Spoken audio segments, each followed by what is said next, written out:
Should we start? Yes. Requesting you all to sit with your spine erect, keeping your shoulders proper. Let our chin be parallel to the floor and with the eyes closed, observing your breathing.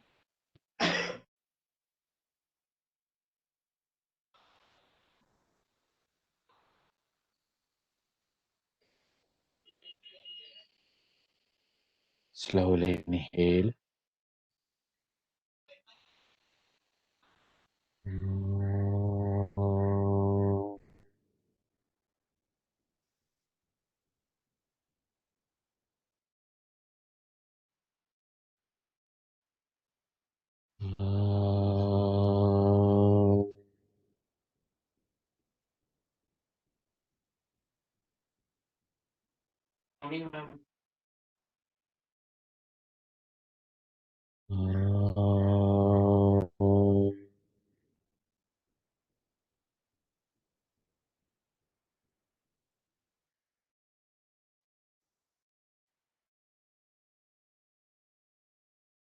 Gently open your eyes. Thank you. So, last class we had completed the Ashtakumbhaka up to the shlok 70, which is Plavini. Today we are going to start and understand how to classify pranayama and how to understand them with practice point of view. So here in the 71st shloka,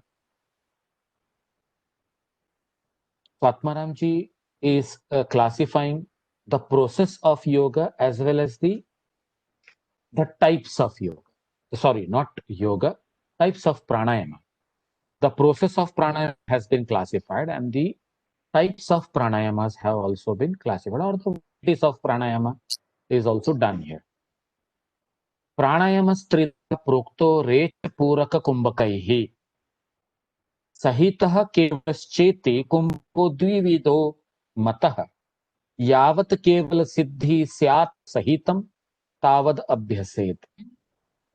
Now here he says pranayamastridha prokto.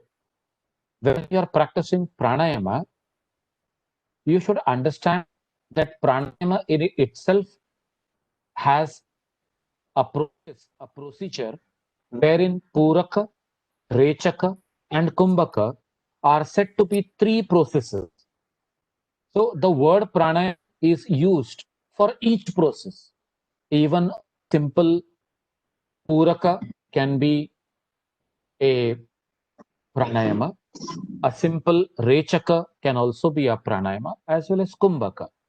But here it is said to be consisting of togetherness of Puraka, Kumbhaka, and Rechaka as a process of single pranayama.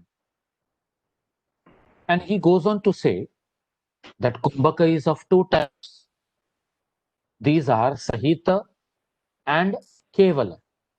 Sahita is to be practiced until one attains Kevala. He says, Yavat Kevala Siddhihi Syat Sahitam Tavad Abhyaset.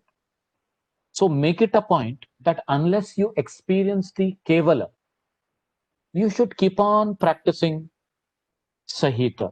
That means it is very clear here that a Kevala Kumbhaka is that Kumbhaka which happens on its own. It is not done intentionally. It is a kind of experience, or it is a kind of phase of pranayama which is automatically coming into the system and getting established. And of course, one can still come out of Kevala and continue with the pranayama. Now, understand it physics point of view,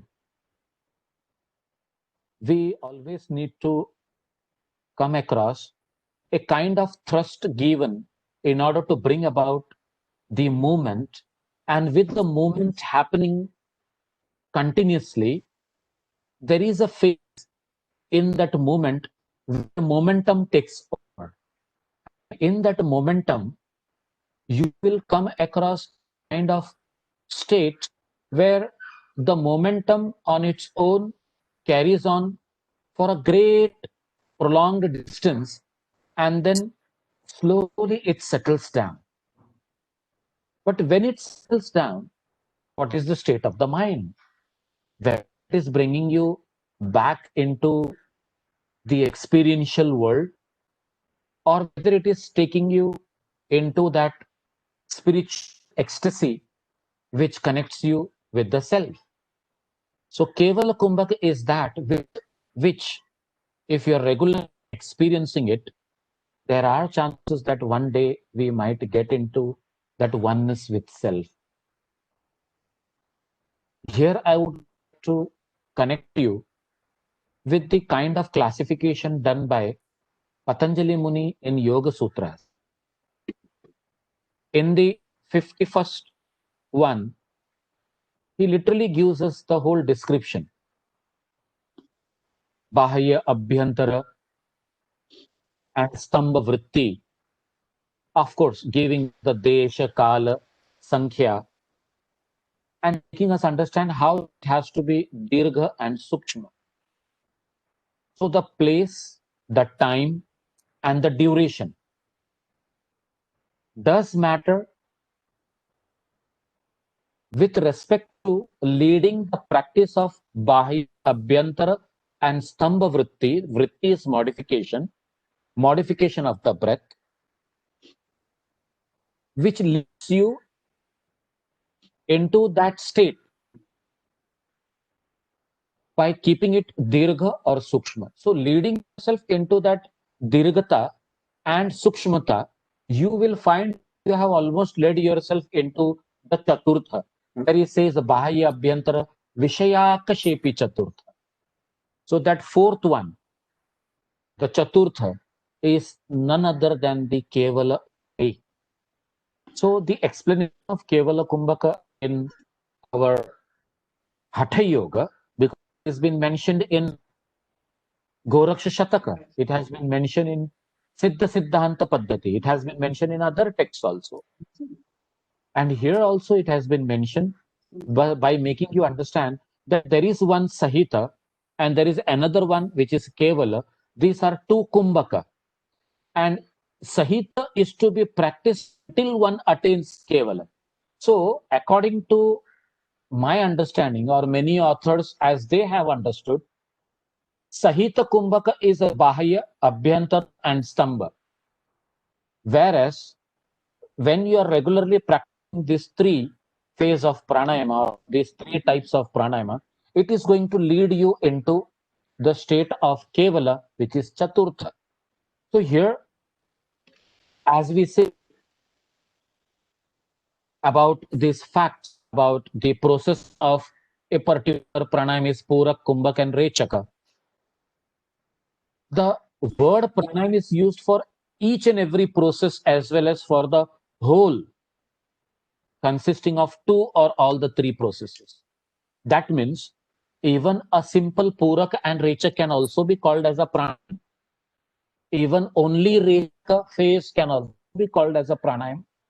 Even only puraka can also be called as a pranayam. And the combination of either of the two or the three can also be called as a pranayama. Here, this classification is very clear, and then he goes on to explain us the definition, or making us understand what is Sahita, what is Kevala, and when he says Rekah Purakaha Karyah Sa Vai Sahita Kumbhaka, when pranayam is done with exhalation, that is Rechaka, Puraka, that is inhalation, it is called as Sahita Kumbhaka. And when it is done, as it is said here, Rechakam Purakam Muktva Sukham Yavad Vayu Dharanam Pranayam Ayamityuktah Sa Vai Kevala Kumbhakah. So pranayam without any inhalation or exhalation. Now see here, as you have been practicing Satya Kumbhaka, you have come into that state of momentum of pranic energy flowing into the body and flowing out of the body, and now it is maintained a steady pace in which you are effortlessly going through that experience of pranic energy, in which the without making any effort or so is retained, and that is known as Kevala Kumbhaka. So here, as I gave you the example of physics, initially we have to move the wheel with efforts of our hands in order to let the sugarcane get properly grinded. But once the sugarcane has been grinded, the juice is properly absorbed, and what remains is only the khalli or the waste of the sugarcane. You will find that grinding of the wheel becomes so easier that it keeps on moving by itself and you're not putting any effort. And when it keeps on going that way, it is the state of Kevala. And somewhere, at some phase, it does stops. But when it does stops, either it will bring you in two aspects. One, into realization of your material self, or maybe leading you into the realization of the universal self. Now it depends how cultured we are, how disciplined we are, how empty we are within. If you're still carrying the klishta experiences, which are said to be the reason for our baggage of karmas, as it is said beautifully in the second chapter of Patanjali's Yoga Sutra, the Sutra number 12. Klesha Mulaha Karmash. Klesha Mulaha Karmashe. So means the baggage of karma is because of the kleshas, the miseries, the day-to-day experiences of life and our connection with them, our identification with them, our absorption into them. The moment we make ourselves devoid of all this klesha yukta karma, and you are into that state which is going to lead you beyond the experiences. And that is where we can say the oneness of the self. As Mahendra sir was explaining earlier, okay, that is an experience which cannot be explained, or that is an experience which cannot be put into words. It is something which one can just experience the bliss which cannot be explained. So this is how we are coming to the understanding of the Sahita Kumbhaka and Kevala Kumbhaka. Now, before going ahead to the 73rd one, let us have some discussion on this and clarification if there is any in your mind. Sabir bhai, according to one opinion, the Chaturtha, according to Patanjali, refers to the Anapan Sati Yoga of Lord Buddha or the Vipassana. That is simply observation of the incoming outgoing breath without any modification, without intervention whatsoever. Is that true, or that's erroneous? When we are observing, you are aware that you are observing. And the awareness of observation is an activity. But when you go beyond that observation and remains into only awareness, then I will say it is Kevala. But still, when you are into observation, that means you are in action. And action is not Kevala. Right. Action is never going to be Kevala. Kevala is beyond any kind of action. But it's one fact, and it is the truth, that Anapanasati also leads you into Kevala. That is true. That is true. In a way, it's a more effortless way of reaching Kevala. Yeah. Because by observation, the prana gradually settles down. And I think once it's completely settled, then a very सहज रूप से हम केवल में पहुंच जाते हैं. क्योंकि वो चित्त प्रसादनम वाली स्थिति उससे आ जाती है. जैसे कि पतंजलि मुनि भी कहते हैं इन the shloka sutra number 34 of the first chapter itself, where he says अक्षरदण विधारणाभ्याम वा प्राणस्य, the expulsion and the retention. So where expulsion takes place and the retention takes place, it is going to lead into a state of calmness, a state of peace. And that is also going to bring about Chitta Prasadanam. Because every sutra thereafter from 34 to 39, it is been added with the va. Va means or and. So that itself is making us understand there that in that inhalation and exhalation where the mind is becoming peaceful, you are experiencing Chitta Prasadanam. But Chitta Prasadanam is an experience. Beyond that experience of happiness, if you go into that bliss, that is where you come into the Satchidananda Sthiti. But when you are in the Chitta Prasadanam state, you are still into that observation state, which you were talking about in Anapanasati. So Anapanasati brings about that kind of parity or calmness or a state of stability where one just slips into that Kevala Sthiti. Sure. That is how we have to take it, sir. Makes sense. Yeah. Yes, sir. Ashutosh, sir. Please unmute. Yeah.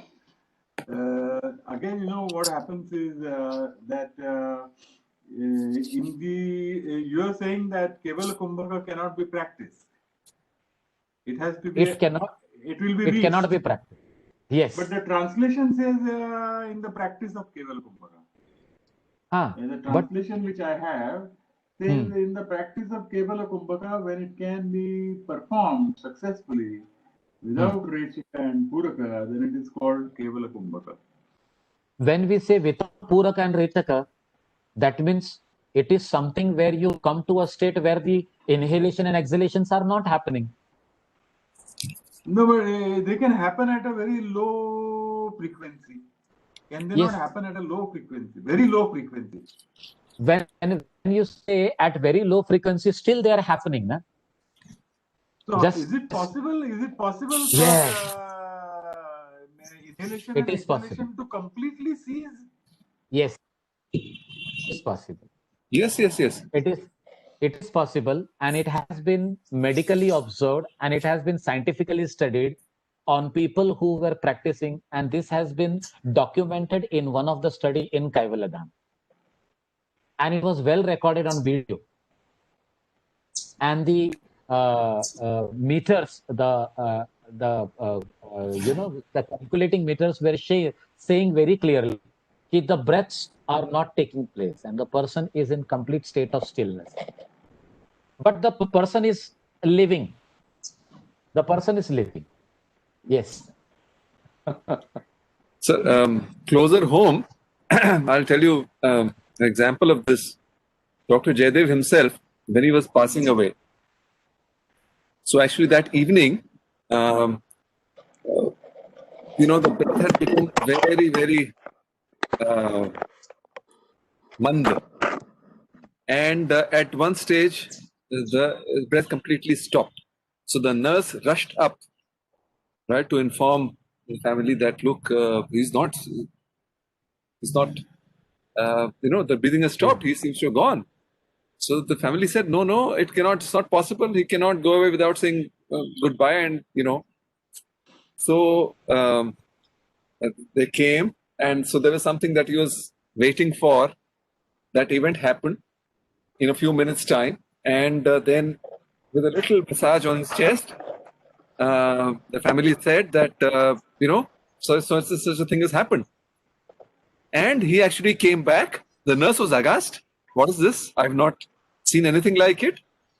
So, he began to breathe and heard the news, and then off he went.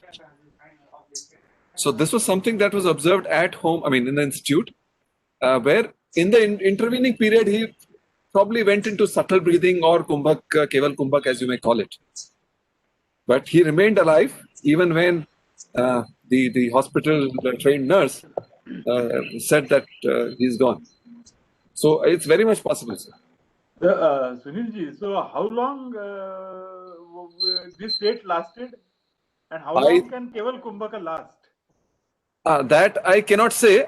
This one, the one Dr. Jaydev's thing, I think it lasted for more than just a few minutes. I am not aware of the exact duration, but it was substantial. So this is possible. This is very much possible because I have not only heard and not only seen it into the documented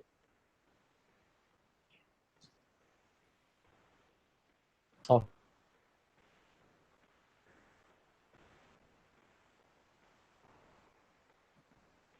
Swami Rama has given many examples of the Himalayan yogis getting into that state of total ecstasy with their breaths completely stopped. And uh, they come out, and it is like for them momentary, but for us who are observing them, it is like hours. We are sitting there and observing them, but when they have gone into it and when they come out, it is like the time has stopped for them. So that is where the time stops for an individual, because Atma or the self has nothing to do with Kal, has nothing to do with Samay. We as a body, as a Prakritic body, as a Maya, we have everything connected to the time. Day, night, hours, minute, second, everything is connected. But when you go into that phase, it is totally beyond the consideration of the time. So that is where we can understand Keval, and that is the reason that it is said to be Keval. So this Kevala has been explained in Upanishads. This Kevala aspect has been explained in many other yogic texts. This Kevala aspect has been also explained in Bauddhic literatures to a great level. And you can see the Jaina philosophies as we say Samadhi or Unmani or Manonmani or Kevala, whatever we say. In Jaina philosophy, the ultimate state is said to be Kevala. So coming to that state is itself, they say, okay, this is the state of Kevali. You have come to that state where the self-realization has been taken place or is taking place. So this is how we have to understand Kevala Kumbhaka. That is why I say Kevala Kumbhak cannot be practiced. It has to happen. As and when we say meditation cannot be done, it has to happen. And Kevala and meditation, they are not different.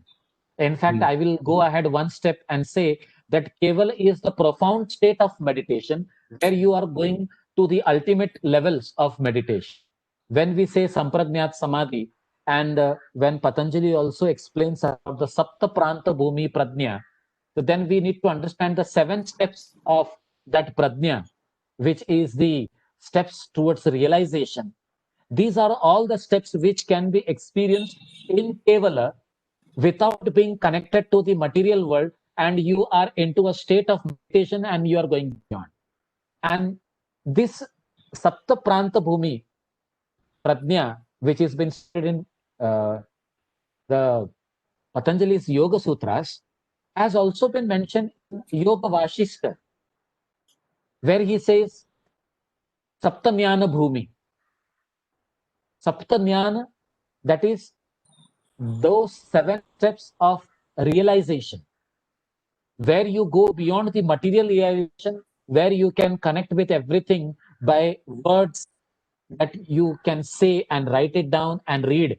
But when you talk about that Saptanyana, he clearly says it is beyond the explanation of the words.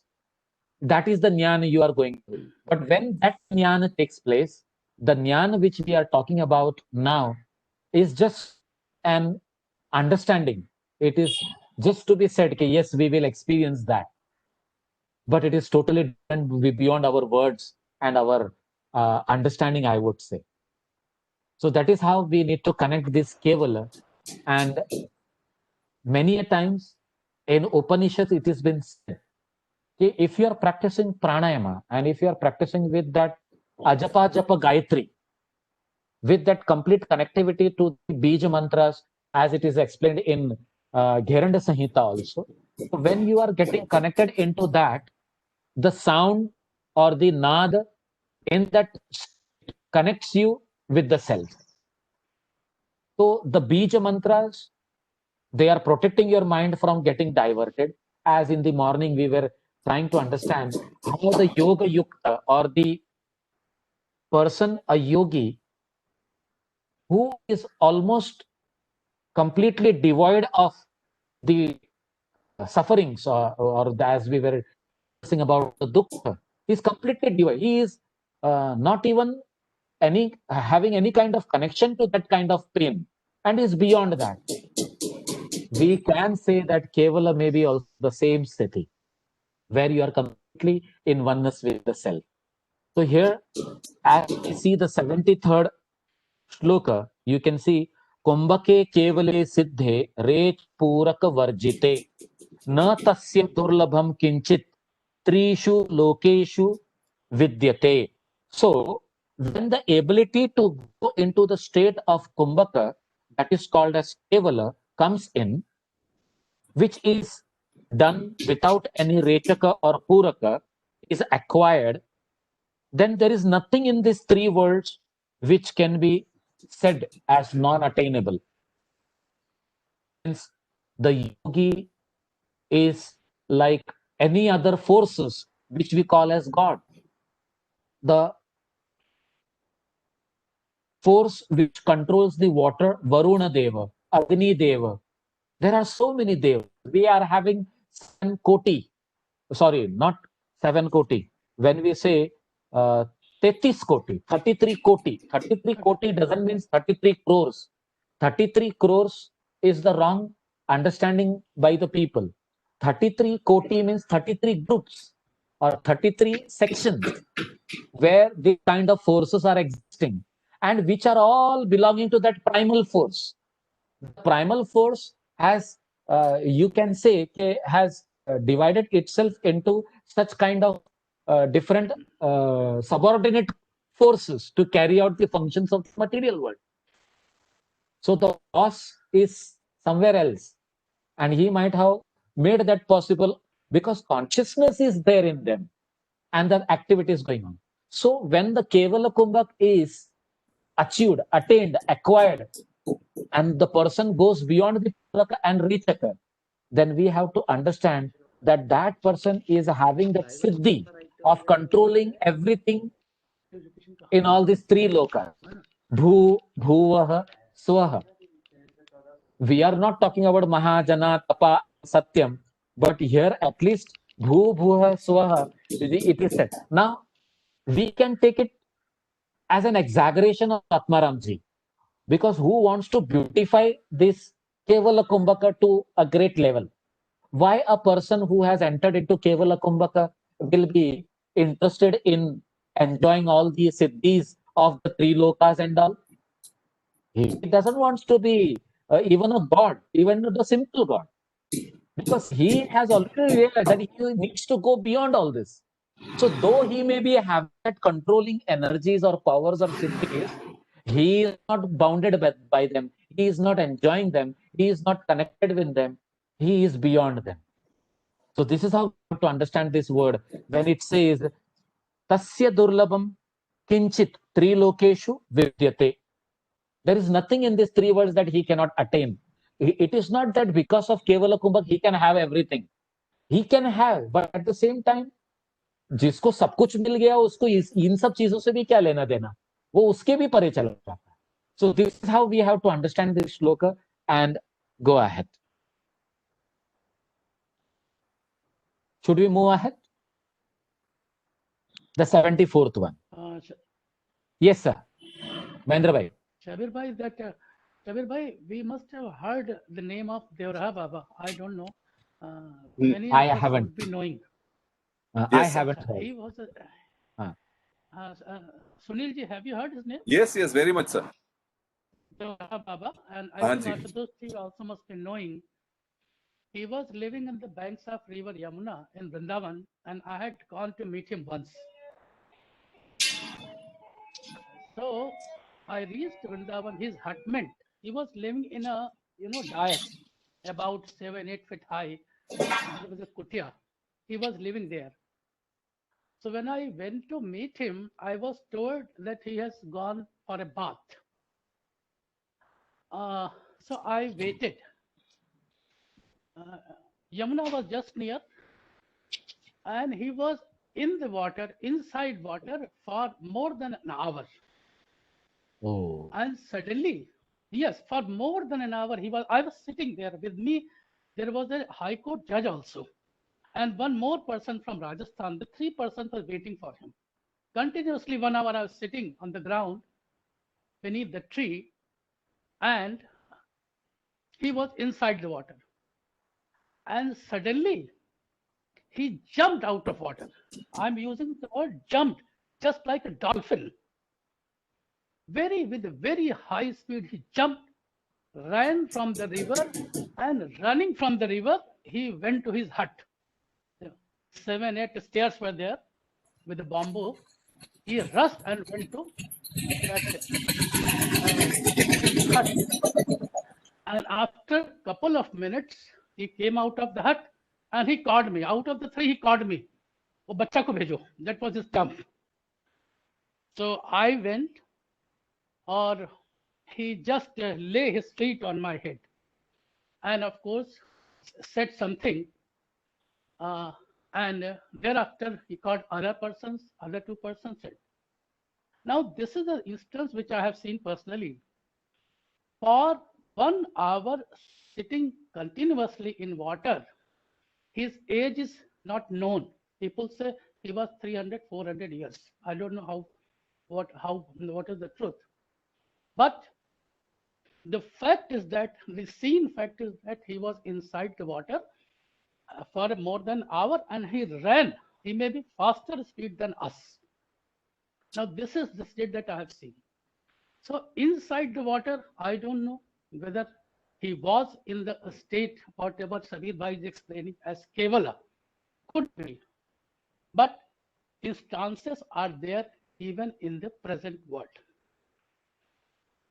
So maybe he must have been the state of Kevala, or Sabir Bhai, anything you have to. Yeah, very true. Sir, this is one of the stories which I have heard.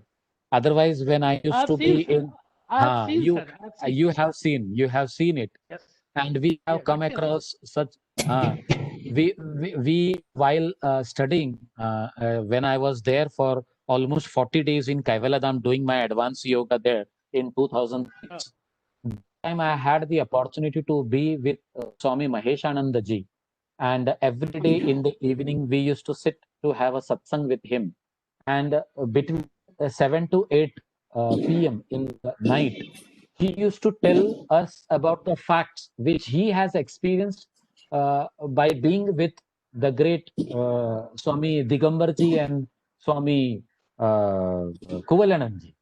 So Swami Kuvalananji was not that much involved into showing such kind of miracles as such, but Swami Digambarji, who was no doubt his disciple, but Swami Digambarji used to do a lot of yajna and all, and during his yajna he used to make people faithful by making them understand going through such kind of miracles, and that changed many yogis who were just having a bookish knowledge of all these things.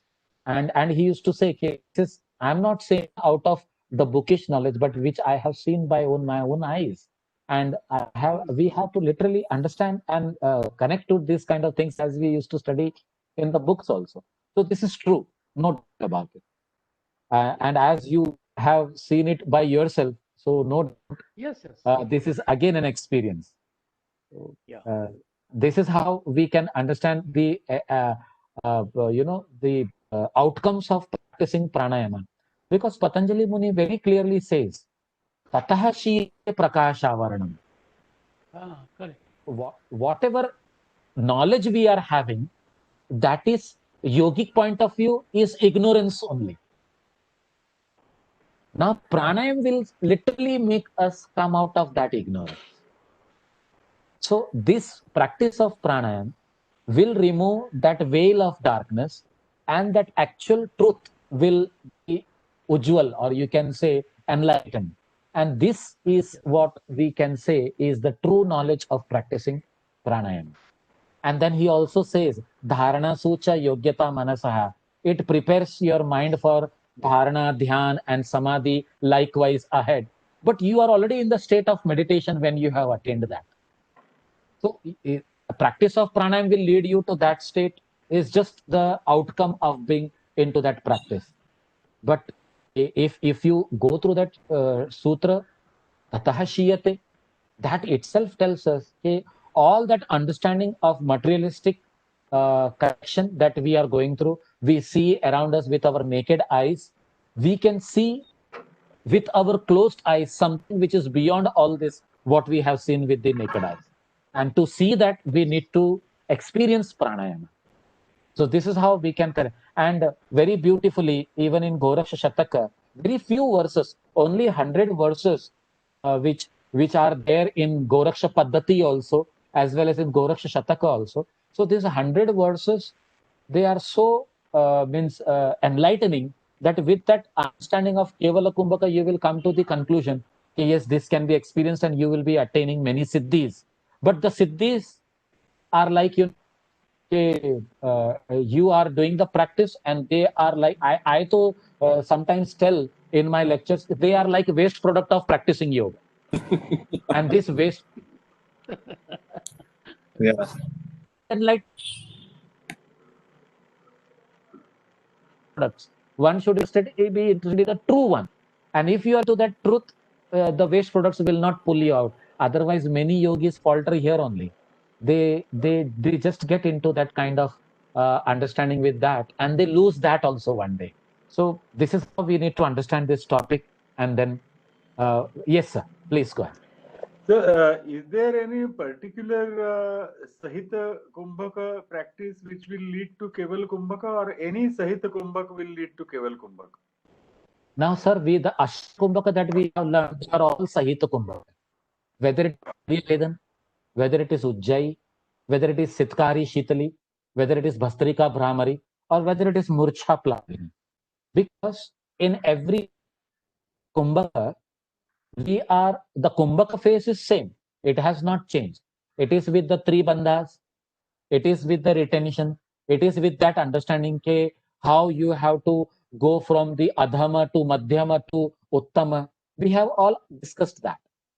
Here, we need to understand what suits you. Maybe Surya Vedan suits Ashutosh sir, Ujjayi suits Mahendra sir, Brahmari suits Sunil Bhai.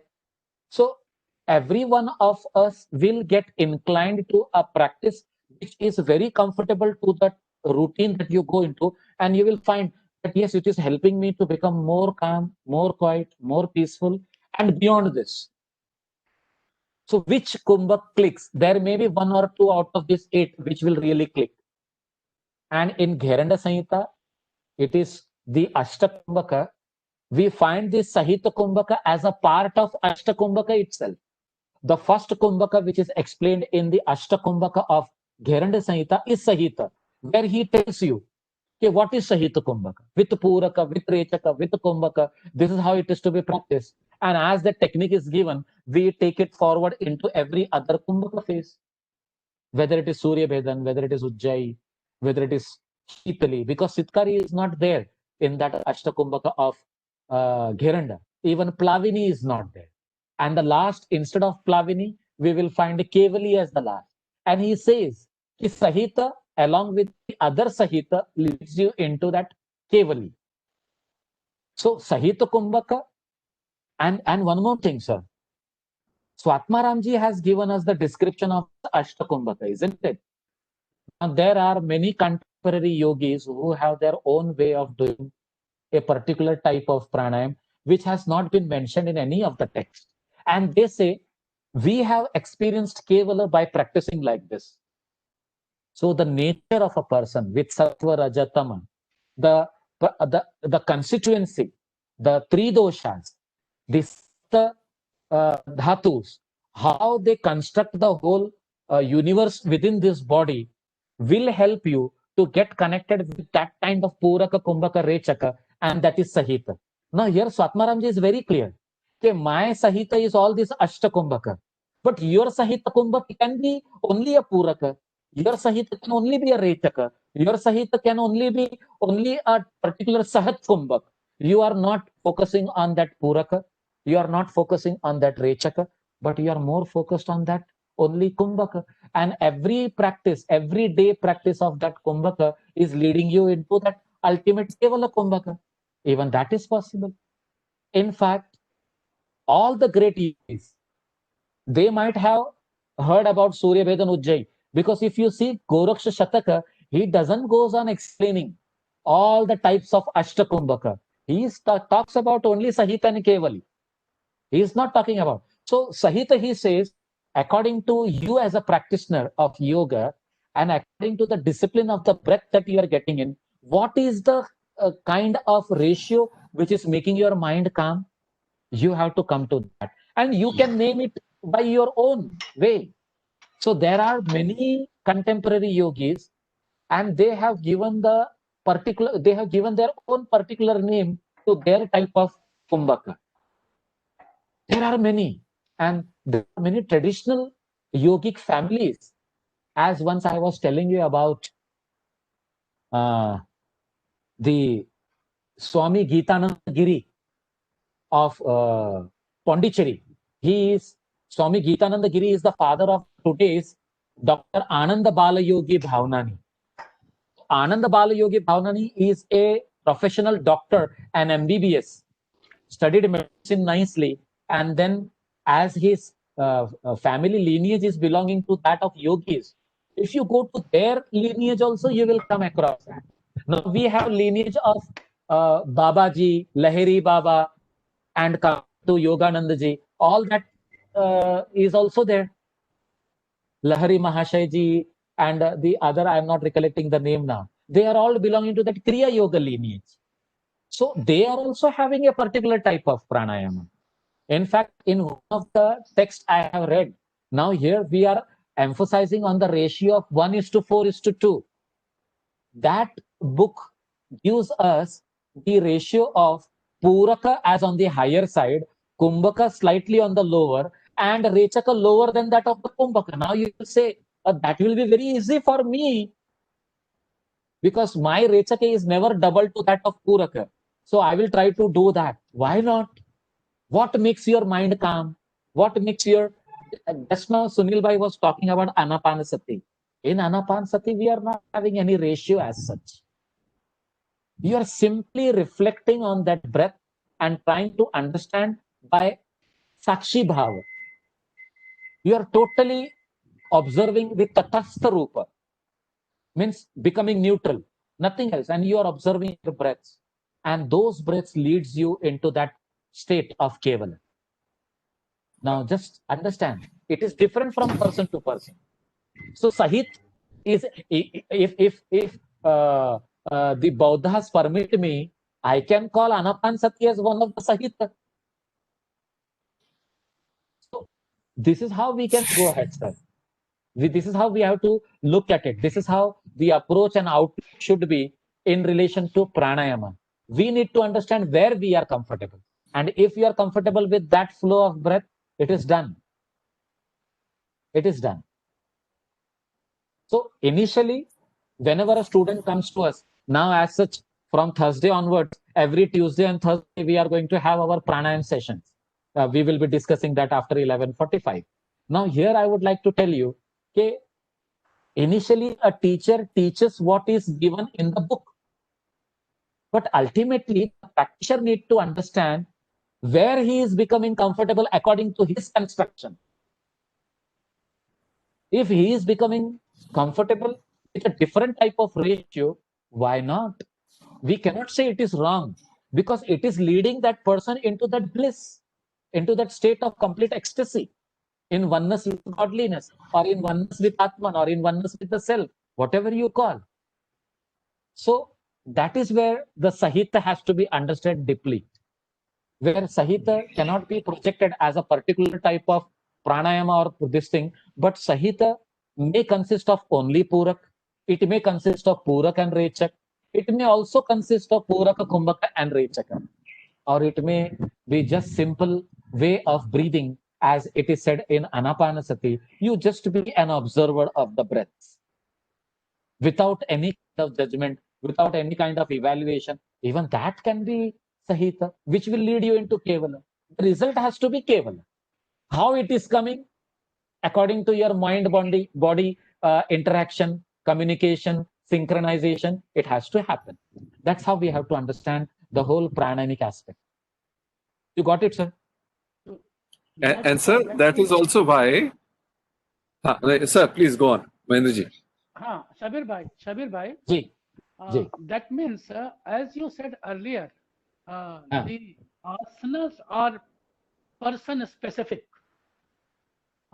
It implies now that the pranayams are also person specific. Yes, very much. It has to be tailor made for everybody. One has to. Exactly. Ultimately, the goal is same. The technique and methodology depends upon the individual. I think we have to work on that. Very true. And I should mention here the interactions between Swami Mahendranath and Swami Gorakshanath suggests very clearly that Gorakshanath was more intelligent than Matsyendranath. Matsyendranath being his guru, but still Gorakshanath was very intelligent because Gorakshanath used to relate the practice taught by Matsyendranath and used to say, hey, but I feel this way, but I feel this way, but I feel this way. And Matsyendranath used to always guide, if you feel this way, then this may be the right one for you. So this is how the Guru Shishya interaction has been recorded in the books. This is how we have to take it. That's fine. Yes.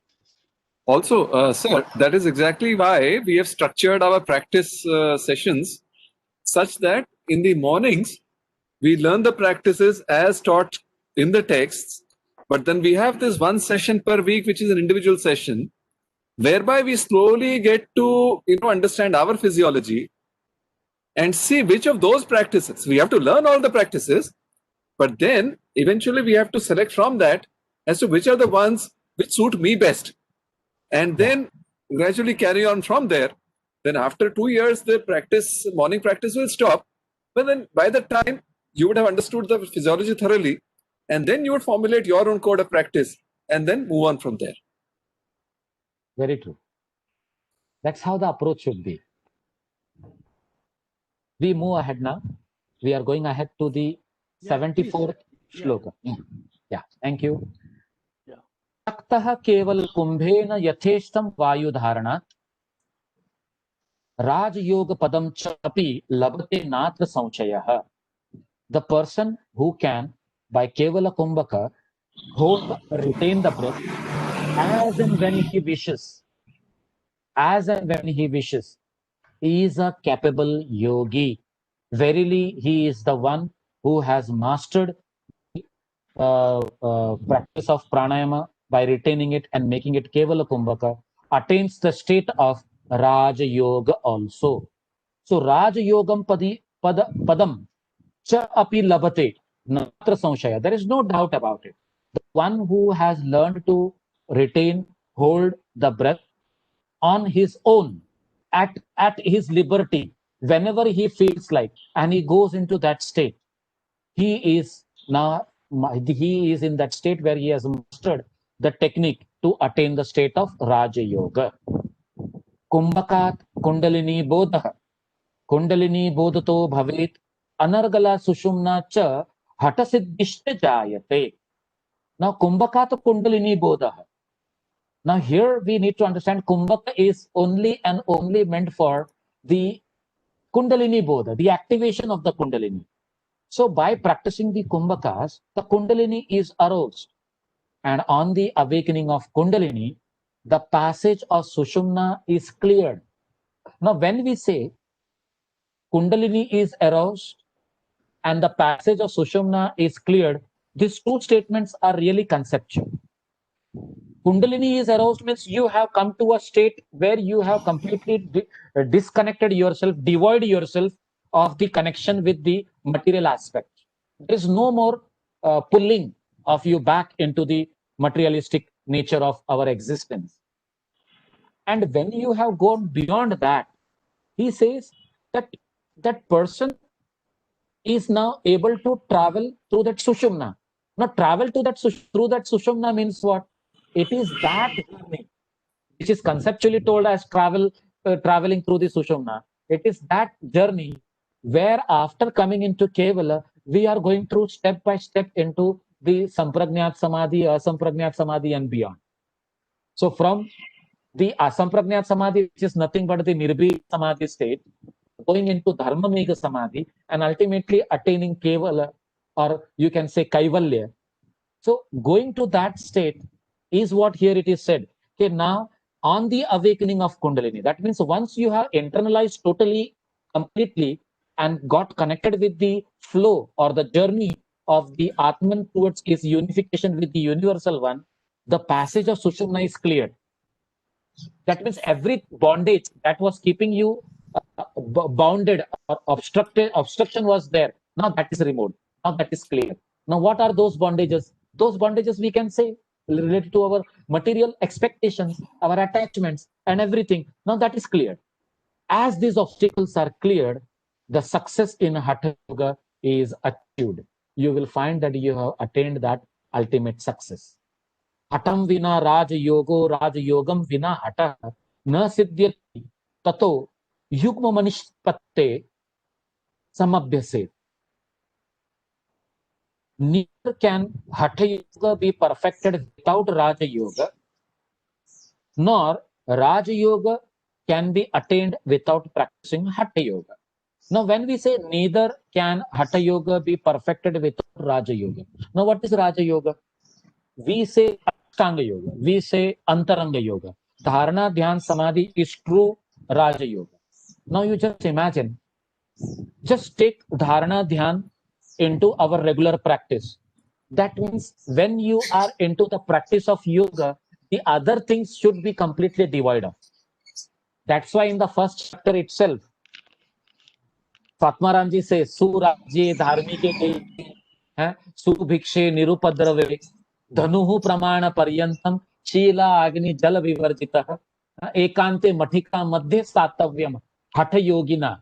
So when he says that, it is very clear that you should be devoid of every connection with this materialist world, or every connection with the bondages that we are experiencing, family, our possessions, our expectations, or you can say the राजा के लिए प्रजा या फिर राज्य, ये भी उसको छोड़कर आगे जाना. Now there were people like Raja Janak. He was a great king, but still he was a realized personal. He was carrying out his dharma as a Raja, but at the same time was always established in his journey towards the self. He was connected with the self. So there are some people who are carrying out their regular day-to-day duties by still being in that journey of yoga. So here it is very clearly said, you have to follow the rules of Hatha Yoga to attain Raja Yoga, and that goal, that vision and mission of Raja Yoga should always be there in the mind while practicing Hatha Yoga. Otherwise, what happens many a times while practicing Hatha Yoga, we remain only healing, treating, becoming healthy, physical point of view. I want to treat my diabetes, I want to treat my back pain, I want to treat my knee problem. This is where we get stuck. And this is not Hatha Yoga, it is said. Hatha Yoga is that where always in our mind, reflection of Raja Yoga is there. The goal and the mission is there. Now take, with Sunil Bhai's management point of view, whatever work we do every day, you should have, while doing that work, the ultimate target, the ultimate goal, the ultimate state where you have planned to reach. If that is not there at present, whatever you are doing, you may fall, you may go astray, you may you may not know where I am heading to. So that can happen in a Hatha Yoga also. And that is what is happening, I would say 99%. Only 1% are there who are having this goal in the mind of getting to that goal, and they are practicing Hatha Yoga with Raja Yoga in mind. Otherwise, even Sabir Bhai doubts his own practice because he is practicing with this nature, हाँ, अभी आज मैं मत्स्येंद्र आसन का अभ्यास कर रहा हूँ, तो मत्स्येंद्रासन करते समय मुझे स्टूडेंट्स को कौन से पॉइंट्स बताने चाहिए, वो सोचकर साबिर भाई प्रैक्टिस करते हैं। फिर हठ योग कहाँ है, फिर राजयोग कहाँ है। यहाँ तो स्टूडेंट को कैसे सिखाना है, क्या बताना है, वही दिमाग में चल रहा है। खैर, ये भी एक साबिर भाई का धर्म है, क्योंकि वो टीचर है, तो वहां पर चल जाता है। लेकिन हमेशा कहीं ना कहीं एक रिमाइंडर होना चाहिए कि you should be practicing it for attaining the self or attaining the self-realization. If that is there, then only we are doing justice to Hatha Yoga and Raja Yoga. So here he says, Na siddhyati tato yugmamanishte samabhyasit. Please take it to the mind. One should practice both until the state of nishpatti. Nishpatti, when we say evolution and involution, evolution is creation. Involution is going back to the basic starting point where it all started. So going back to it, so going into the Moola Prakriti, where we say Pradhana Prakriti, or where we say the Avyakta. Vyakta is the evoluted state of Prakriti, where the Purusha is in conformity with the Prakriti. But Avyakta is where the Prakriti has not flourished, not evoluted. So we need to go to that state where it is not. That means the balance of the three gunas, the sattva, raja, and the tama, where the stability is there, and prakriti is known as jada at that point of time. And at that point of time, when you reach there, of course, you will be able to have a clear view, a clear understanding of the truth, and that is consciousness. But unless and until you are into prakriti and its three gunas, you will find it very difficult to go to that state and experience it. So here it says, Nishpatti samabhyaset. Then and then only you will be able to experience that Nishpatti bhava or that Nishpatti state. And when it is said, when you attain that, Kumbhaka pranarodhante kuryat chittam nirashrayam evam abhyasa yogena raj yoga padam rajet. Now, as breath is retained by Kumbhaka, consciousness should be made objectless. Consciousness should be made objectless. One attains the highest Raja Yoga state by practicing in this manner. So, objectless, the word when we say nirashrayam, there should not be any expectation of achieving a particular siddhi or having that ability to convert the simple sand into gold, because that's what it is said the yogis can do, because they are having that energy, that siddhi, that power, where they can convert and make people understand, see what I have done. But now yogi understand, for me the gold dust and the sand, they are same. The gold dust which I have converted from sand is not different from sand. It's the same thing. So what I have done is the power that I possess. But to attain this power, everyone should try and come to that level. And that is what is said. We need to go beyond and make it objectless. We should not get stuck with the other things which are existing around us and go beyond that. So as breath is retained by this Kevala Kumbhaka, consciousness should be objectless. One attains the highest Raja Yoga stage by practicing in this manner. And on the way, when you are going to this level, when you are going to attain or when you are practicing, you should be coming across these symptoms. And these symptoms have been well defined and well mentioned in the shlok number 78, where he says, Vapu krushatvam vadane prasannata, Nada svutatvam nayane sunarmile, Arogata bindu jayo agni deepanam, Nadi vishuddhi hatasiddhi lakshanam. So the last words, Nadi vishuddhi hatasiddhi. Nadi vishuddhi, the nadis should be pure at present. As we are interacting with each other, we are talking with each other, trying to understand the subject. Of course, these are the very same nadis which have come to a state of purity, which is taking us towards the ultimate state of purity. So this practice of pranayam will take you to that ultimate state of purity. And that is what is said in Patanjali's Yoga Sutra also. Shiyate prakasha avaranam. Tataha shiyate prakasha avaran. So that avaran is nothing but ashuddhi.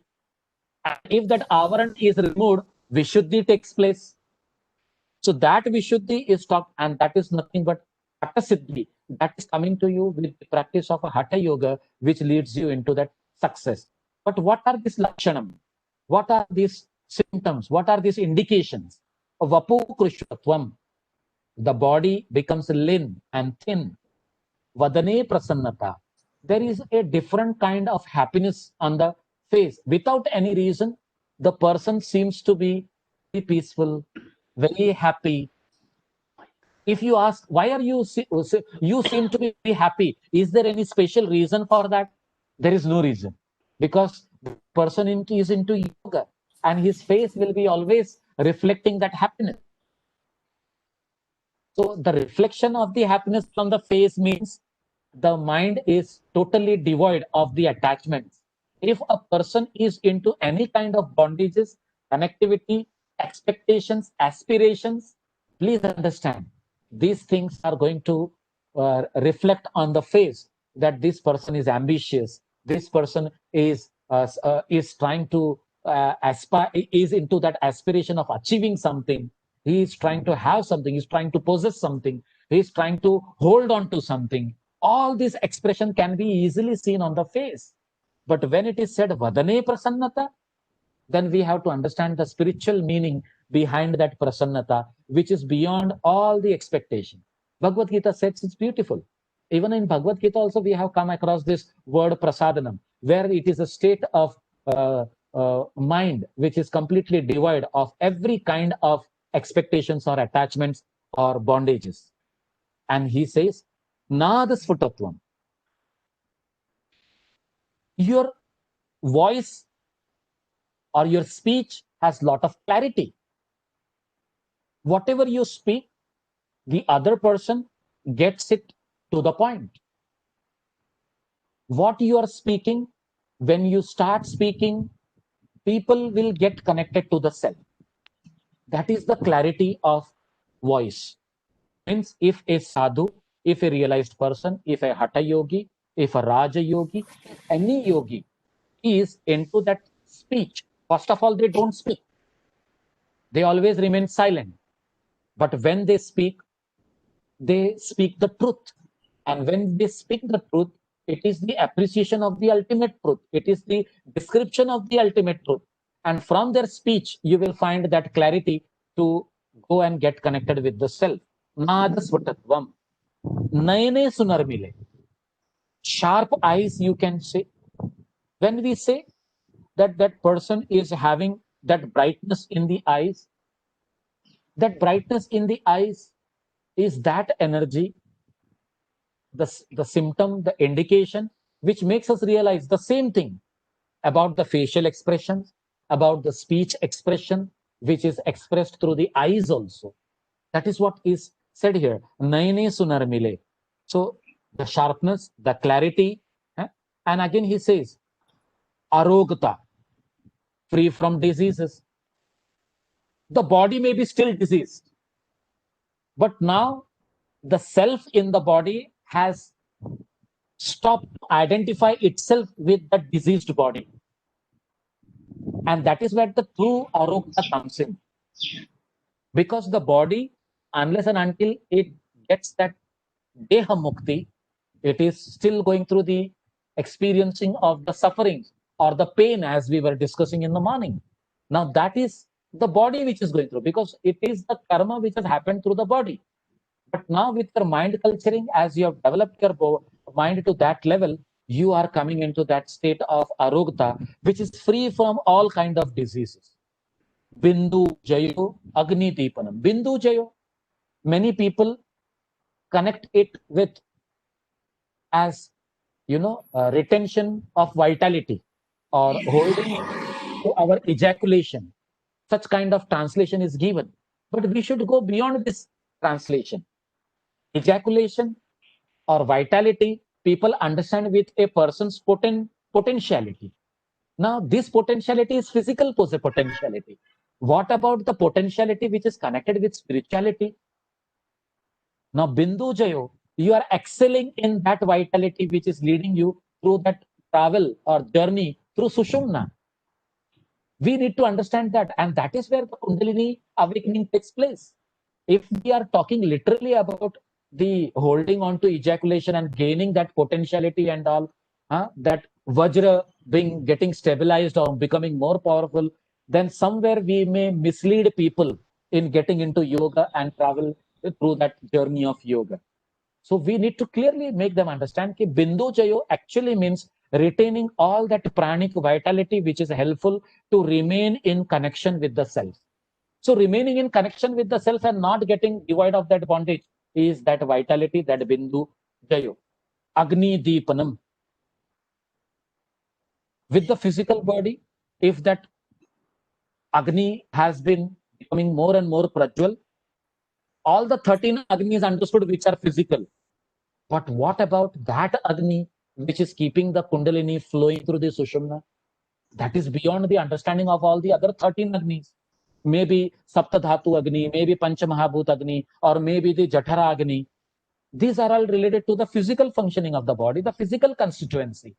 Agni Deepanam, beyond that physicality, we can go into that. Now, whenever I am connecting it to the spiritual nature, always understand it is helping you to overcome even physical disabilities or physical incompetency or physical diseases also.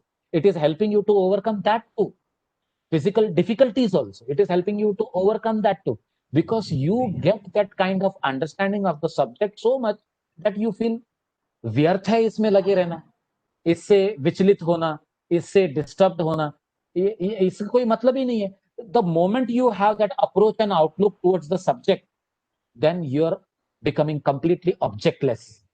So that is where we need to understand Bindu Jayo Agni Deepanam.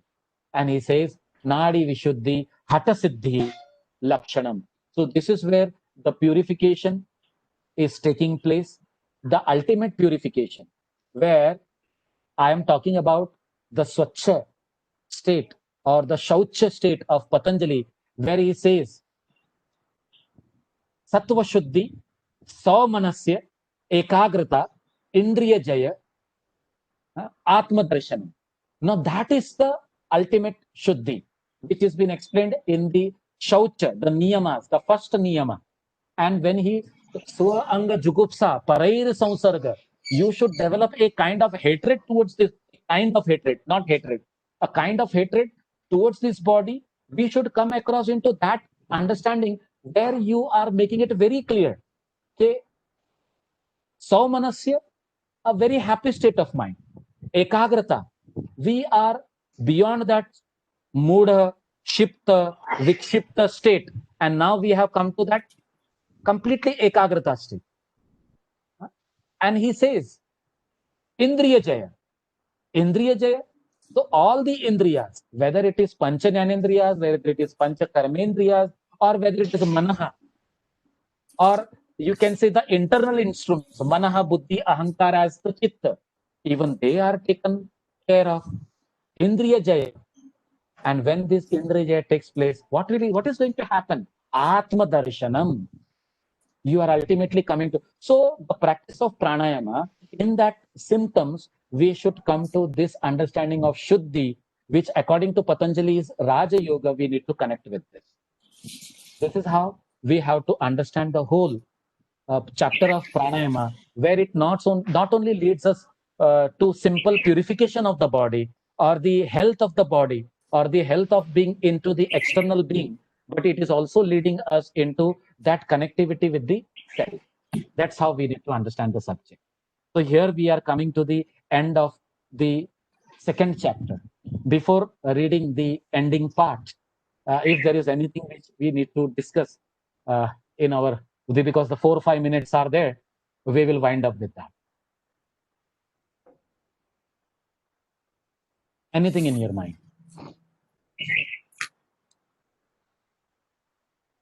Out of context, Shabir Bhai, Ji. One point was mentioned of involution and evolution. Yeah.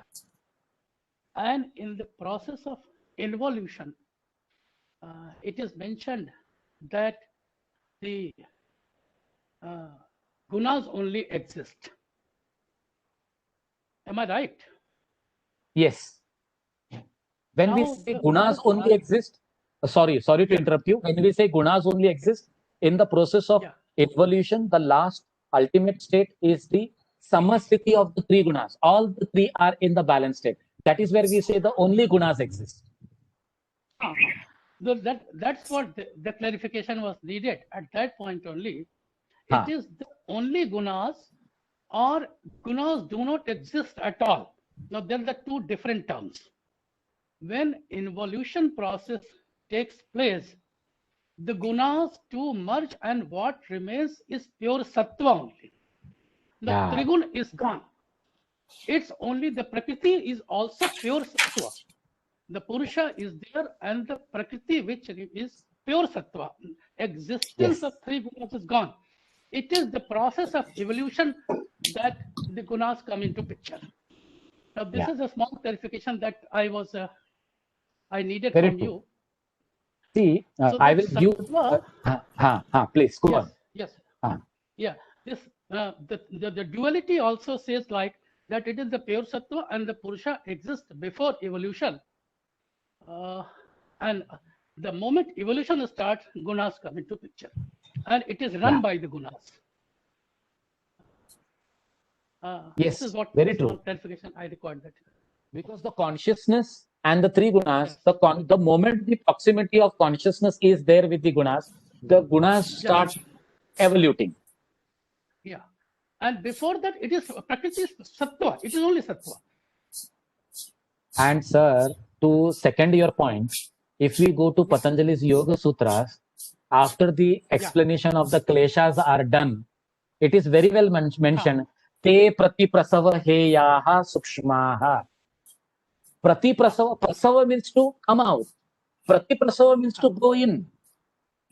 So when the involution is happening to the sukshma state, so what is that ultimate sukshma? It is the balance of the three gunas in the non-evoluting state. That is where we need to understand. And he seconds that point. Patanjali Muni says, dhyanas heyas tadvruttaya. So you have to practice dhyana to bring about this pratiprasava. If you want to come across that prasava and you have to come to that level, then what is essential is your dhyana. Dhyana heyas tadvruttayaha. So when he says for that pratiprasava to take place, you need to come across this dhyana, which is going to overcome all the modifications. And so all the modifications means what? From the evoluted state of the prakriti, the mahat buddhi, ahankara, they are all coming into consideration. Manaha, Panchamanindriya, Panchakarmendriya, Panchatanmatra, Panchamahabhuta, all are the evolutes. Now these are all going back to the where it started from. So when it goes back, what is the process to lead us into that back, into that state, the stillness of the three gunas? It is only dhyana. And that dhyana, Patanjali Muni also says, okay, this pranayam will lead you into that dhyana. Dharana su cha yogyata manasaha. Dharana su means what? Dharana, dhyana, and samadhi. All these three can be attained only by the process of pranayama. Yes, sir. Yes, sir. Let's get to the last verse so that we are 11:45 already. Yes. I will just wind up here. Iti sahajananda santana chintamani swatmaram yogindra veer chitayam hata pratipikayam pranayam vidhi kathanam nama dvitiyopadeshah. So here we end the second chapter with all this clarification done. And as we are ending today, Thursday onwards, we are starting with the basic preparation as well as practice. Thank you.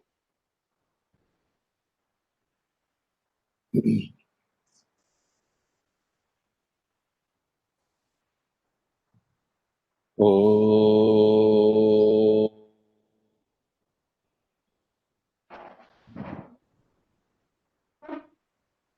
Purnamada पूर्णमिदं पूर्णात् पूर्णमुदच्यते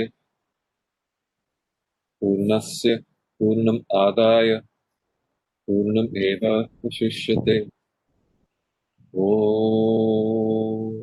शान्ति शान्ति शान्ति।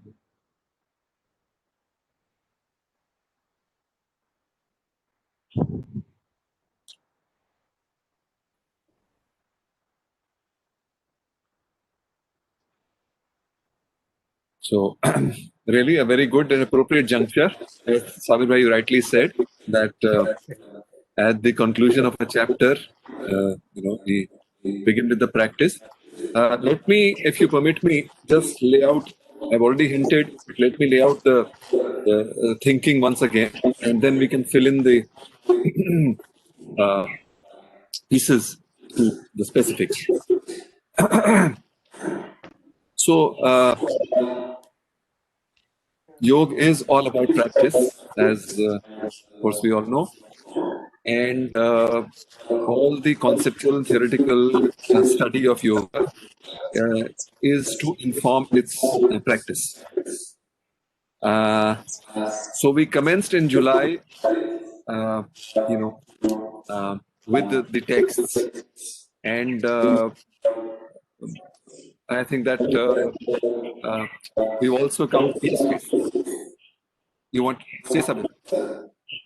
You are at mute, please.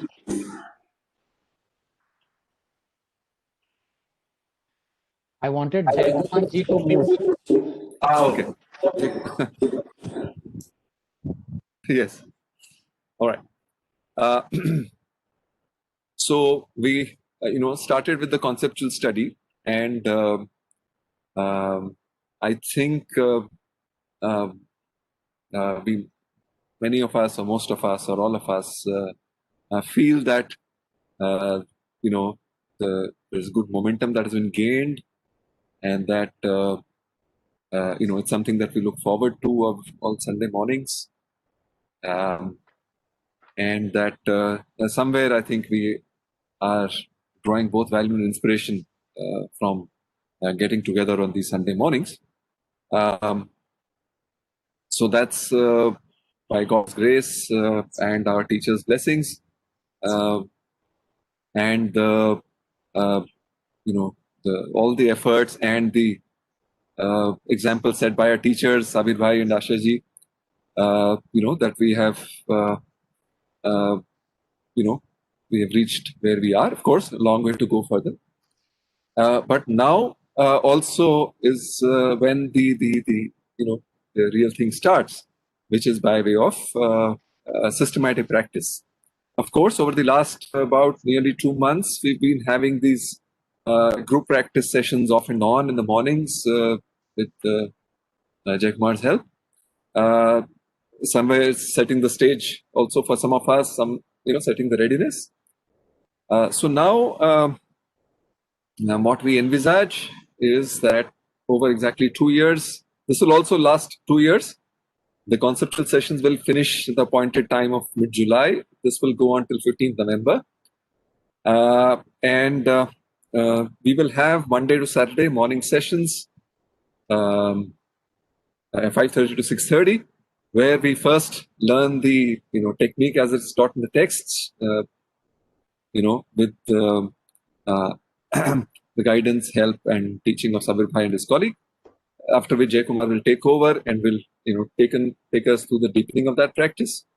Simultaneously, we will have our one session a week with Jaykumar, whereby we try and understand our physiology, and we try and pick out practices from our group sessions or from the texts, where we, as Sabir Bhai very eloquently pointed out, especially earlier today, that it's all about contextuality in terms of what practice suits us is what is relevant to us.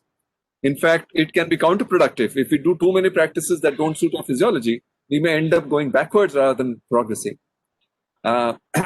So with that 1 class a week, we begin to understand ourselves and to see what practices suit us best, and that also parallel in our lives we can continue that practice till such time as by the end of 2 years we've learned the techniques nicely, and we've also known which of those techniques to what degree work for us, and by which time therefore we would be first of all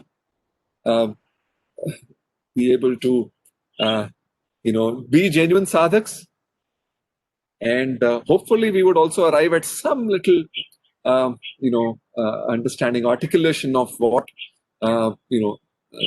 samatvam in the context of yoga can translate in terms of actual doing, and then of course then we are absolutely ready to launch into our personal journey of yoga. So that is the vision. So what you are referring to also is a management concept, and as an end goal, we also call it as a vision, right? And so I think we also have Sabir Bhai's colleague Vishnu, who has joined in. Vishnu, welcome to the group. And Sabir Bhai, I would urge you to please take over from here. So what myself and Vishnu we have decided is Monday, Wednesday, and Saturday. Monday, Wednesday, and Saturday, Vishnu will be taking your practical class with Hatha Pratipika point of view training. All the gestures of the asanas and all. He is very good into demonstration. He is very good into practice. And since he has been my student for the last 5-6 years, so I can assure you of that ability by him to make you get that done. And myself, I will be there. Yesterday only we had a small conversation and we decided. So I made him to shift from Thursday to Wednesday. And I will be there with you on Tuesday and Thursday, because Monday, Wednesday, Friday, it is not possible for me. Even on Saturday, Sundays in the early morning is not possible for me to join you people. So in that case, Tuesday and Thursday, I will be there from 5:45 to 6:30, or 6:45 is also fine with me. We can go up to that. Okay, but at the same time, 6:30 will be ideal, because immediately at 6:45 the next class starts. So if we start at 5:30, well and good. If not, we can start at 5:45. But Vishnu is going to start at 6 o'clock. He is going to take the session from 6 to 7. Okay. See, here we'll have to consult Jaykumar, because he will be the kind of holder of this session, right? He'll be the coordinator. So he's, I think 6:30, Jaykumar, you have classes, right? You're on mute. Yes, I have session. You have a session. Yes. So our request is that let's keep it 5:30 to 6:30. Okay. Because we're practicing Hatha Pradipika and Pranayam, so we need to get prepared and cleansed thoroughly. So for that purpose, I need time. Even if I wake up at 5, so I'll get prepared and the advanced practices or the HP wala practices. For that purpose, I have kept the 6 to 7 classes. So the thing is that I think for most of the rest of us that would have been okay. But since Jaykumar is the coordinator of that session, he fortunately has also sessions at 6:30 onwards. So how do we resolve this? Is it possible, Vishnu, that you can do half your sessions, half your practices first, and then half after 6:30 to 7? Is that possible? Even then, thereafter, even I had continue classes up to 12 then. I end my day by 12. So after 7 is my last class. Yeah. So I'm saying, if I heard you right, you were saying that earlier in the morning you basically do personal practice, no? So my own things I need to cleanse up to give you the practice of pranayama sessions and all. Okay. So that the practice is also very important. Yeah, true. You yourself do the right practice, I won't be able to teach you that right. Okay. So would it, for the sake of these, whatever duration, adjustment is okay, but not directly at 5:30. So at least 4:45 I can manage. If Jaykumar 5:45 Vishnu can begin. 15 minutes, I can adjust. Okay, so what we can do is, I'll tell you what you can tell us then is, you tell us what we can do in the first, over a period of time. We begin for the next, at least a couple of days, let's begin at 5:30. Then you slowly tell us as to what we can do in 15 minutes, the first 15 minutes, so that Jaykumar can lead us through those 15 minutes. Okay. And then you take out at 5:45. That can be managed. Yeah, Because of fine. course, that preparations even we have to do. So that Right, I can right. give you that. You can tell us the initial preparation, because see, the discipline, Rathi Yoga Anushasanam, I again say, that is the absolute very foundation. Right? So any time that we decide upon, but once we decide upon a timing, then that routine kind of gets established. Yeah. And then Friday, okay, so Friday then, is there something, then we can have Jaykumar leading the session on Friday.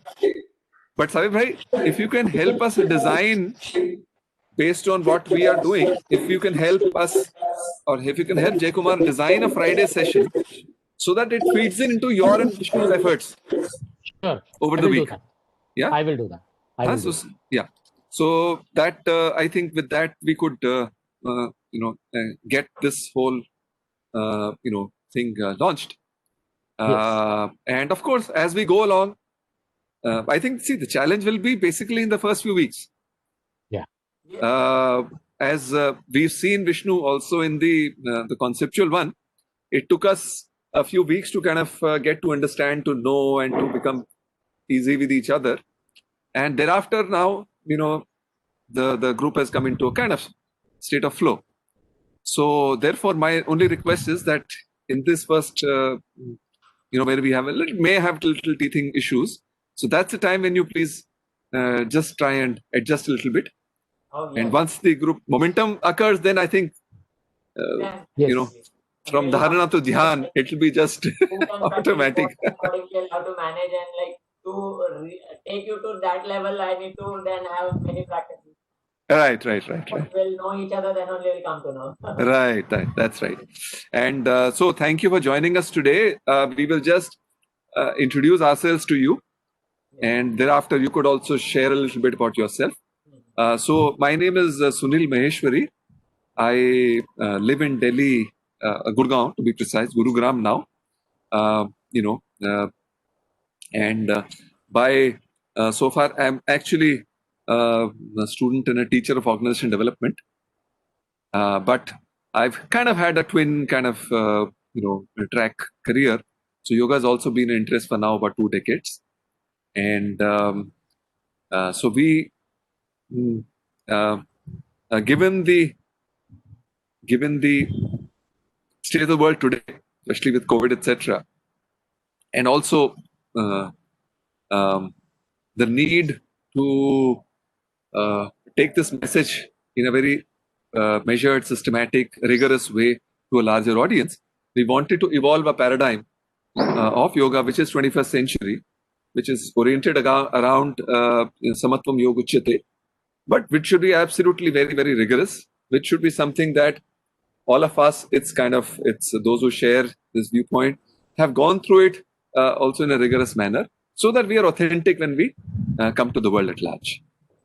So this thing has been initiated, and otherwise I'm 50 years of age, very poor at practices, though sincere in practice, but poor at performance over most years. But thanks to Jaykumar, last year I was with him for a few weeks, and his friend Dr. Srijit. The flexibility has improved somewhat, and now I'm really beginning to enjoy the practices for the first time in my life. That's about it. Just need to know, like, what practices were you doing? Like you said, for last 2 weeks, were you been following some particular any of the gurus, or like? Yes. Sorry, I forgot to mention that I, for one, belong to I was an alumnus of the Yoga Institute Santa Cruz. Okay. And so we've been basically stayed with the practices that had been taught at the institute. Okay. Yeah. So those pretty much are the. I did not venture to learn anything beyond what the institute taught so far. So those are practices that we do. Okay. Thank you. Yeah. Asha ji. Mute. Ma'am, you're mute. Okay, so I'm Asha Asrani and living in Mumbai and a student of the Yoga Institute Santa Cruz. So I also practice the asanas and the other techniques taught at the institute.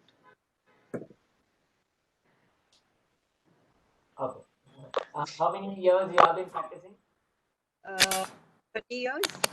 30 years. Oh, very good. Anything else you would like to add about yourself, like about yoga? Any achievements, like what practices? Anything like through the yoga, what you achieved? Like it's a 3 decade you have been practicing. Sorry. As you are practicing for 3 decades, so like, what do you yourself feel about the achievements of yoga in yourself? So basically, it's more for the mind, more for the discipline that I do it every day, and I get into a mode of. Okay. So that's the purpose behind the asanas, and yeah, to maintain the flexibility and good health. Yes, Ashutosh ji. Namaste, Vishnuji. My name is Ashutosh Bhupatkar. I am from Pune. Okay. And 70. Oh, okay, great. And Sunil ji, I'm associated with Sunil ji from his Tata Management Training Center days. Okay. That is for 15 years now. I've been doing some kind of exercise or the other regularly for the last 40 years. Oh, okay. But Great. now, since last 2-3 months, Mr. Jaikumar has been trying to make me a little more flexible, and I am enjoying it.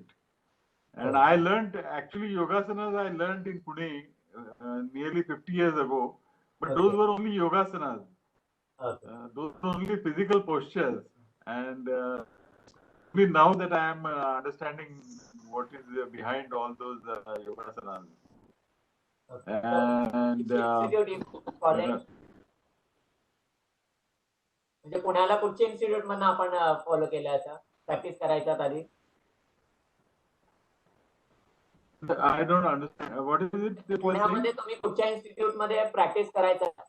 50 years ago. No, पुण्यामध्ये it was in Maharashtra Mandal. I learned 50 years ago. अच्छा अच्छा. Maharashtra Mandal. किती gap झालेला? म्हणजे 50 वर्षानंतर किती gap झालेला? No, I have been doing some exercise or the other every day. अच्छा. Regularly. That's good. ठीक है. I will tell you what I have done. I have done Swami Shivananda's Snayubal Samvardhan. Okay. Then I have done 5X of the Royal Canadian Air Force. Okay. Then I have done Tibetan yoga. Oh, I have done three-step rhythmic breathing. Okay. 3 SR zone. Nice. And now I am doing Jaikumar ji's under his guidance. Okay. Thank you. Jaikumar ji. Okay.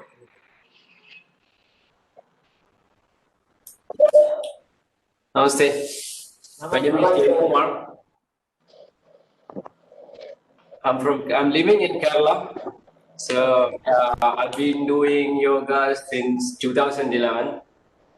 Before that, I had no experience, like if we are in a different, we have different customs, So when I went to Shivananda Ashram, I came to know more about yoga, and I lived there almost 6 months, and I had no flexibility. Even I couldn't sit in a cross-legged posture for more than 10 minutes.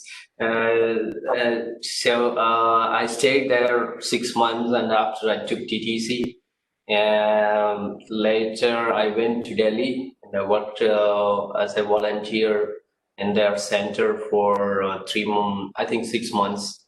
I came back to Kerala and I started working.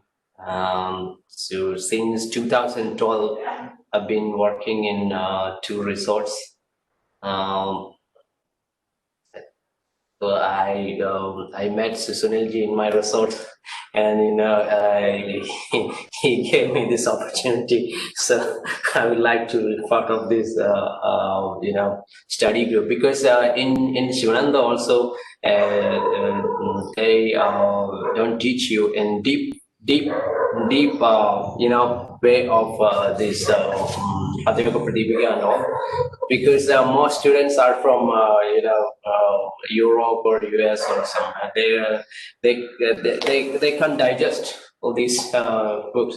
So when I started with this group, more things I knew from Sabij Bhai.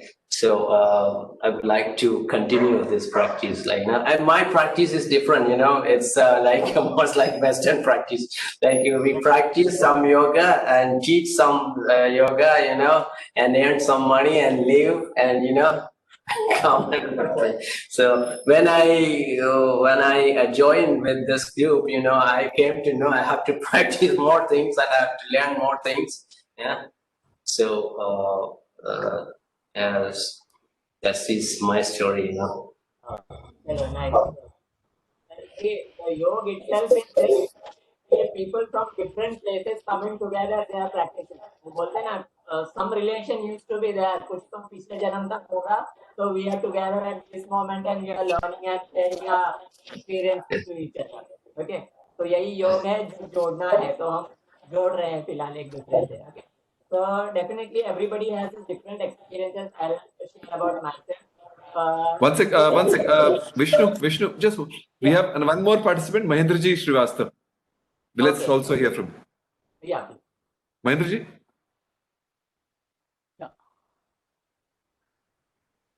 Namaste. Namaste, Vishnuji, and welcome. Thank you. I'm Mahendra Srivastava. As young as 66 years. I worked with the government and retired in the year 2014, so my age is now 66. Okay. For some time I was posted in Mumbai, so I had an exposure of yoga at the Yoga Institute Mumbai. Some simple asanas, some simple techniques of yoga philosophy I learned there, which I continued for quite some time, and there has been a break for some period. So I've not been very regular. But very recently, with the formation of this group, I am associated with the group and will try to do our best to be regular with the exercises, with the studies, and with the discussion. That's all I can tell about me. Okay. So how long now the period has happened, like you have been practicing yoga? It has been not very regular. Okay. There was a time when I decided at the institute for about a year, complete year. Okay. So that time I learned, but it has not continued for quite some time. Now it's regular for about say 5-6 months or even. Okay. Yeah. I'll tell about myself. Yeah. In 2005, I came to Nikam Guruji's ashram and where I joined. Actually, अंदर से तो feeling काफी पहले से थी कि that I should learn yoga. तो कहाँ से, but no way, no idea where to join. Like so, initially I was working at Lower Parel, so where I purchased a book. Okay, Mr. Deshmukh's book it was. So where I started practicing yoga. Okay, just by reading. It was just an asana base. So chalo, I started there. And then in 99, I shifted to my Virar, other location. So where I came to know about one institute where they teach yoga. Okay, so I joined in 2005 with Nikam Guruji, Sri Ambika Yogashram. Okay, so from there I started my journey. 2 years ka there itself we did TPC, and our Guruji's intention is like to learn and teach yoga there itself. Like on a honorary basis. That institute do not charge anything. Okay. So I did my TTC over there and I started giving my service, honorary service it's only on Sunday base.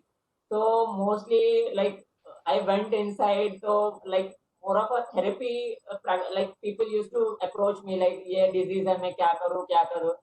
So after some time I felt my knowledge also is insufficient. I need to learn more. So where I come to know about the Somaya Institute and I joined Shabir sir. So where I completed my BA in Yoga Shastra. Thereafter I completed my post graduation in Yoga Shastra. Okay, this is about my qualification.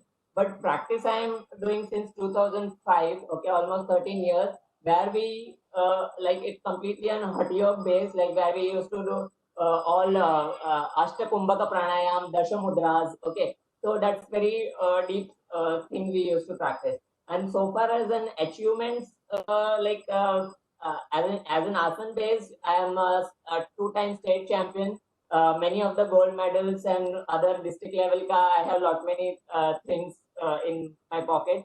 Other than that, few asanas ka books I have in books like demonstration pics in a few of the books.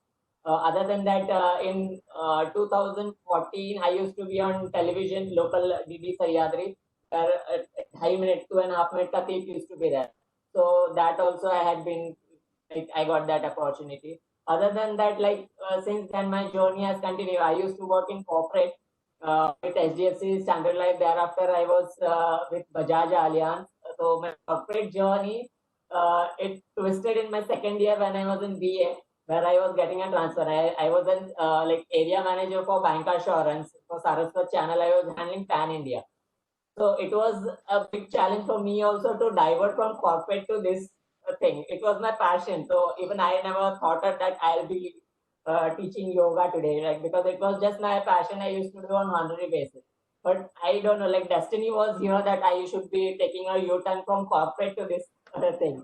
So that I left that job and I turned to this. There's Shabir sir, then one more we have Deepak sir and my colleague they like boosted me. Even this is a good field where you many few people get that opportunity where your hobby can be your profession.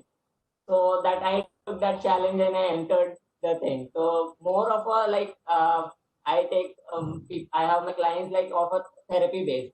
All of like any ill person, so I take them and treat them like. So this is my experience about my journey about yoga. Okay. So definitely, what even I feel through my study career and this practice, either people go for more of a theory or either go for more of a practices. Okay.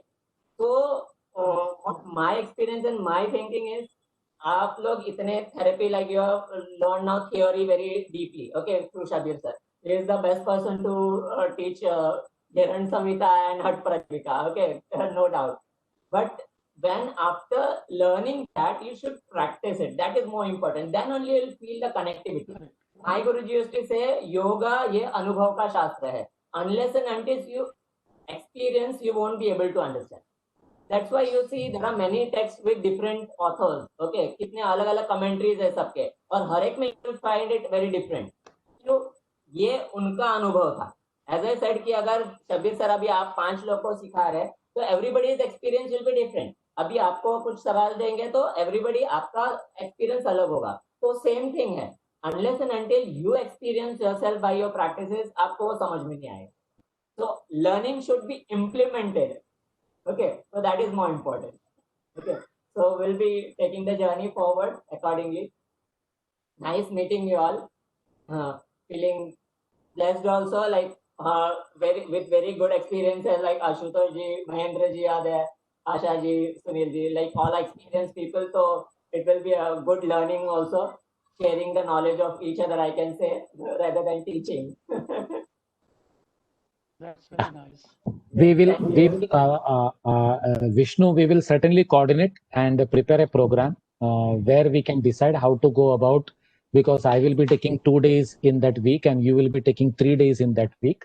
We will channelize by having a small discussion. In fact, we will have that discussion today itself, so that tomorrow morning itself you can start. Yeah, sure. Okay. हाँ sir. Sunil bhai, you are mute. Sunil bhai, you are mute. Okay. So, Vishnu, first of all, thank you again for being here today and for being with us and helping us along in our journey. Very nice to know about your commitment as well as achievements in the field of yoga so far. And so now I think these morning sessions, we will do on Zoom. Okay, so this one the study session is on WebEx, but because Jaykumar will be the coordinator from the group side for this one, and he has a Zoom subscription, so let's do those on Zoom. So Jaykumar, you will send out an invite. Yes, I sent the link to you. You have to download the Zoom app. So when you click on the link, you can automatically enter. Right. So audio and video quality is good in Zoom. So does this have to be a same link all through, or will it be a different link every day? That I have to learn. No, Like what you do. Jaykumar, Yes. So. You can have the same link, but when you are registering now, that moment you have to click it that on daily basis is there or on weekly. So that option is there. You can click on that option. So whatever days you are deciding, so that can be managed. But the time should be same. You have I think that suits well. Then you can just schedule it Monday to whatever every day. Like I've scheduled on a weekly basis, I've said 8:55 to 11:45. And then I don't have to, generate a link every week. So anyway, right? So fine. So then if all of us will therefore join at 5:30 and we'll be there till 6:30. Sabit Bhai, as he said, will remain in charge of the session, and he can coordinate between himself, Vishnu and Jaykumar, to see how those sessions are designed and implemented. Right from here, Sabit Bhai, it will be over to you. I